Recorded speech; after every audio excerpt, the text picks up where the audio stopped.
reason people hold gold is as a protection against what we call tail risk, really, really bad outcomes. And to the extent that the last few years have made people more worried about the potential of a major crisis, then they have gold as a protection. Do you think gold is money? No.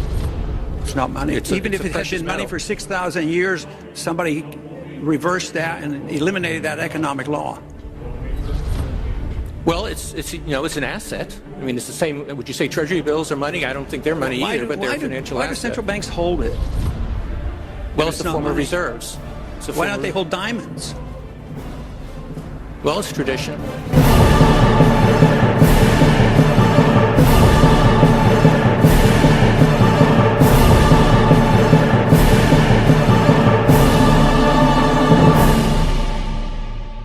Well, it's tradition, long-term tradition. Well, some people still think it's money.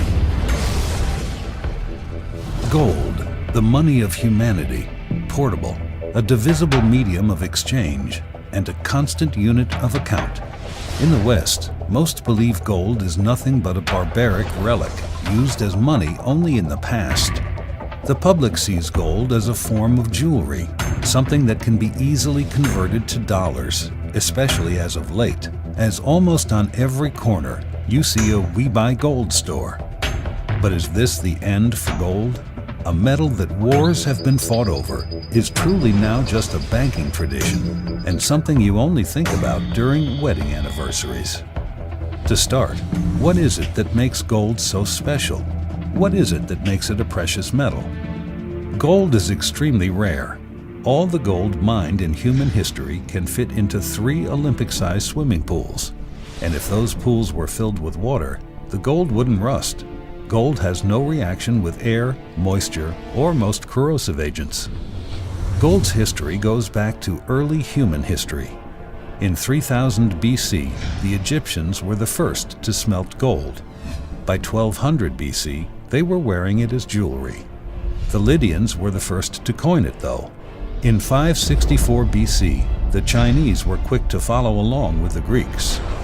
However, it was the Romans who used gold as a national currency system, something that helped the Roman Empire thrive for 5 centuries.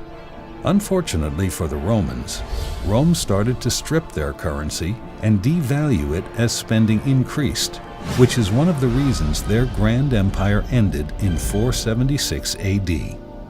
It was Rome that cleared the way for the future of gold as the one true money and individual currency itself. By the 19th century, all nations, with the exception of China, were on a gold standard. Today, not one country has a currency tied to gold. However, as we can see in Iran, gold is still the ultimate money. Iran is currently working around sanctions by accepting gold for oil. Where fiat currencies can be easily controlled by central powers, gold has no flag or allegiance. PeakResources.org believes that as the fiat currencies get devalued to deal with the sovereign debt crisis, gold demand will soar. The problem and opportunity we see is that the supply is already maxed out. So if a wave of demand comes, we could see the gold price move rapidly on supply and demand fundamentals. The inflation will simply be the icing on the cake. You see, gone are the days of easy gold discoveries, like the one in 1799 in North Carolina, where a 12-year-old boy found a 17-pound gold nugget. Today, according to statistics from Casey Research, only 1 in 6,300 gold projects go into production. Gold discoveries are declining, and projects feasible for production are very hard to find.